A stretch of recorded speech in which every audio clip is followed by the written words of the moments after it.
সমন্বয়ক সার্জিস আলম বর্তমান জেনারেশন তরুণীদের নাকি জাতীয় ক্রাশ হয়েছে।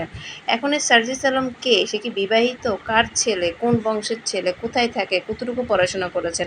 এ নিয়ে তরুণীদের আগ্রহের শেষ নাই। তাই জন্য বলতে চাচ্ছি, মিশা সওদাগরের ভাইয়ের ছেলে হয় সার্জিস আলম।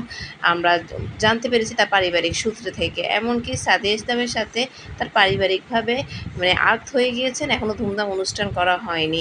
সে ঢাকা ইউনিভার্সিটি থেকে পড়াশোনা করছেন, তার এখনও MBA কমপ্লিট করা হয়নি। সে ছাত্র রাজনীতির সাথে দীর্ঘ ৬ বছরের বেশিও জড়িত আছেন। সে ডাকসু নির্বাচনও করেছেন এবং ডাকসুর সদস্যদের চাইতেও, প্রেসিডেন্ট সেক্রেটারির চাইতেও অনেক বিপুল ভোটে জয়ী হয়েছেন। এমনকি ছাত্রলীগের সাথে উনি জড়িত ছিলেন, ছাত্রলীগের রাজনীতির সাথে উনি পরিপক্ক ছিলেন।